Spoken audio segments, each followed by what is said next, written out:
ridiculous, meticulous. Yeah, I'm ready, 10 deep, we dangerous. Yo, all about it. Budget. That's the first thing you consider while buying a new motorcycle. And our Desi or Indian manufacturers know that really well. Take Bajaj for example. Their entire lineup is based on the ethos of providing value for money motorcycles with great amount of performance. Take the Dominar for example. When it was launched back in 2016, the ex-showroom price of under 1.4 lakhs was literally mouth-watering for most of the guys out there. But due to multiple reasons like Brexit or government norms and emission standards, the price started creeping up a lot. And in today's day and age, the Dominar 400, the latest BS6 version, costs nearly 2.4 lakhs on road. Now that's a lot of price hike. So, in order to stick with the ethos of the company for providing value for money products, Bajaj decided to make the Dominar a bit more affordable, a bit more accessible. In order to do that, Bajaj started doing the best thing they can do, which is parts sharing. So, basically what they did is took the Dominar 400, plonked in a Duke 250's engine in there and reduced very little amount of features. But then, considering the region which you're living in, the price difference between both of them isn't that considerable, which is around 30 to 40,000 rupees. So that makes a buyer who wants to buy a Dominar a bit confused. In today's video, we'll be comparing both of the Dominars in detail to find out which one is the best one for you. Let's get started.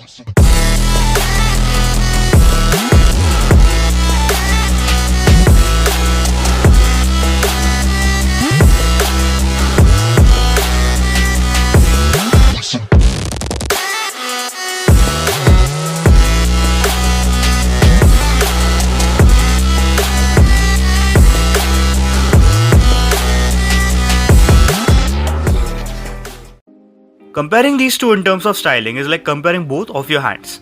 They look identical but look closer, and one does look a bit more muscular due to obvious reasons. Okay, let's not go there. The 400 obviously looks more bulky due to its fatter tires, 43 instead of 37mm upside down forks up front and punchy colors. One simply can't tell whether it's a 400 or a 250 from a distance. But look closer and the obvious differences like blacked out rims, different paint schemes and out of the place looking rear tire gives it away as a younger sibling. Seriously, just look at the rear tire. It makes the bike look like it has a disease, which I can't speak out loud in this video, or I'll get demonetized. One of the major differences between these two is obviously the engine. Both get a liquid-cooled fuel-injected DOHC single derived from the orange siblings. The 250 displaces, wait for it, 248 cc's, while the 400 displaces 373. One more difference lies in the number of spark plugs. So the 400 has Bajaj's triple spark tech, while the 250 gets its own twin spark plugs. The 250 produces 27 PS and 23 Nm, while the 400 produces 40 PS and 35 Nm. That's a whopping 30% increase in power and 35% gain in torque. And that's in bikes which weigh pretty much the same. So, it's like comparing a 2.5 kg ka haath with a 1.5 kg ka haath. Both get the same heavy but super rigid perimeter frame and exactly the same bodywork as mentioned earlier. Both share the same wheelbase of 1453mm, and here's where the similarities end. The suspension, brakes and tires is where Bajaj has done a majority of cost cutting. So the 400 gets more premium components like chunky 43mm upside down forks, a cast aluminum swing arm and diamond cut alloys. The 250 on the other hand gets its bespoke 37mm USD forks up front and box section swing arm at the rear. Note that this swing arm is not borrowed from the 200cc Pulsars but is a newer, thicker unit. The rear 7-step preload adjustable monoshock though looks suspiciously similar to that of the 400. Both share the same rear brake at 230mm, dual channel ABS and calipers by Bi-Brake. But the 400 gets the 390's 320mm front disc while the 250 gets the Duke 200's 300mm front disc.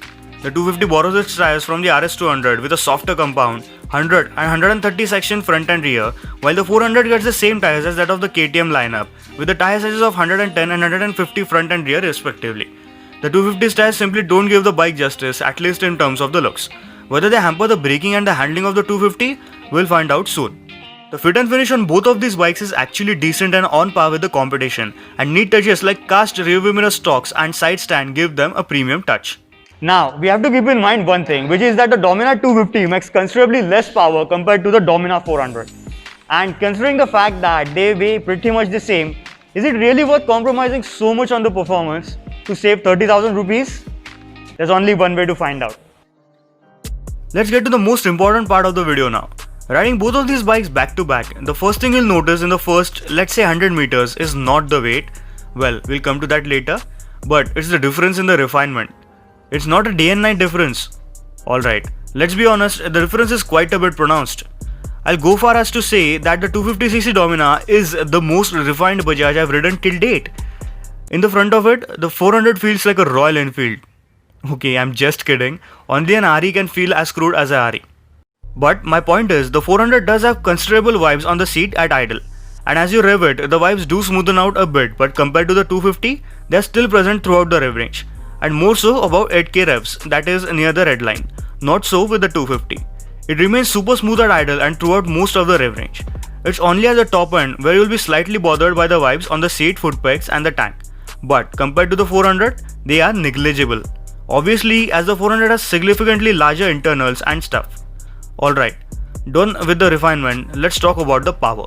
Ride them back to back and you'll be convinced to spend that extra cash to get the 400. Why? Well, it's obvious. The 250 has a very smooth, tractable and rev-happy engine. You need to rev it hard to extract decent performance out of it. Now that might be fun in the city, but when you're touring for several hours out on the highway, you need an engine which is relaxed and can deliver torque on demand. And this aspect is where the 400 shines, as the 400 pulls like a freight train even at slight input of the throttle, be it in any gear at any revs. And that is what a cruiser motorcycle should have, a torquey power delivery. The mid-range is the highlight, and the touring capability is unmatchable. The engine just chugs along at 6k revs doing 100 kph in 6th gear. I haven't tested the 250 on the highways, but the fact that it borrows its bottom end from the 250 Duke means it has a shorter gearing. And that simply means higher revs for 100 plus cruising speeds. But that's acceptable for a smaller displacement engine. Both get really impressive 6-speed gearbox, or gearboxes, which are precise with just the right amount of clicky feeling. Both get a slipper clutch which makes the lever action that much more effortless with just the right amount of heft. Both bikes are intended and designed to do one thing with perfection, and that's long distance cruising in a straight line. And of course, spoiler alert, they do that perfectly. Both get the same super heavy but super rigid perimeter frame, the same 1453mm long wheelbase and weigh pretty much the same, and that translates to seriously impressive straight line stability. At high speeds above 100, they remain rock solid in a straight line, maintaining composure despite having slightly soft suspension setups. The 250's suspension does feel a bit more soft compared to the 400 and has more nosedive under hard braking too. Handling on both bikes is slightly different. It's so marginal that most won't even notice it. You see, the 400 has heavier suspension components and fatter rubber, resulting in more unsprung mass, and that does make it a bit more hesitant to lean hard or make quick direction changes. About the 250, it does feel a bit more lively, but due to its heft, quick side-to-side transitions need a bit of experience.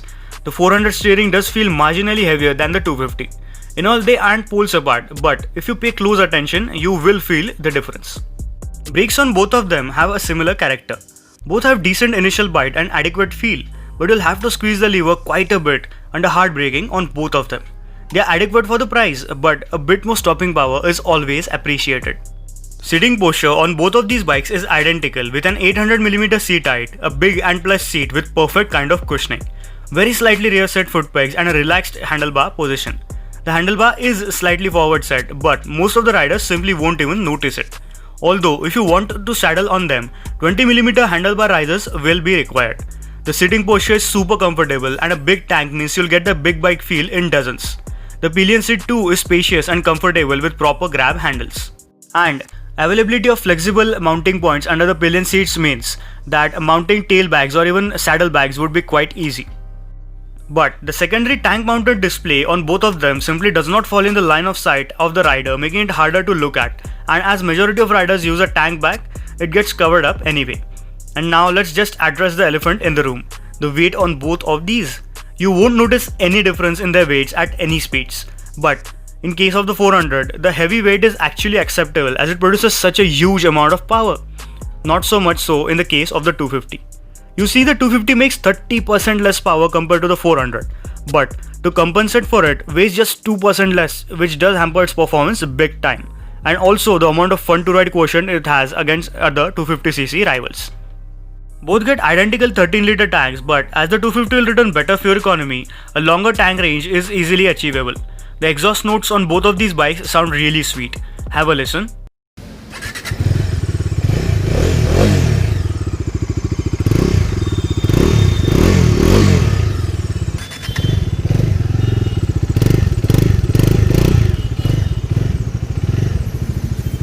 The 400 does sound bassier and is louder.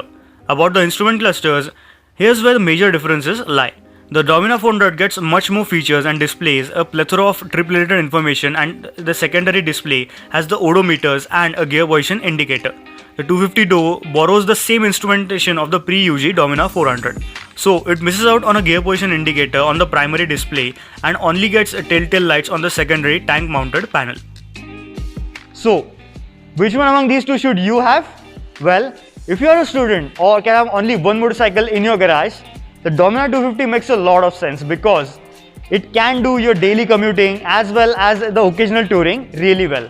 But if you're someone who already has a commuter motorcycle or a scooter in your garage and simply don't want to compromise on performance and at the same time can stretch your budget just a little bit more, the Domina 400 makes a lot of sense because the sort of performance, the sort of touring capability and the sort of value for money quotient that this bike delivers at its price point is simply unmatchable by any other bike in the segment. So that's pretty much it from my side. Special thanks to Pagaria Bajaj for providing me both of these bikes for a detailed comparison. Contact details are in the description down below. And also don't forget to hit that like button and subscribe to the channel as we are very close to hitting 5,000 subscribers on this channel. Thanks for watching. I'll see you next time. Bye.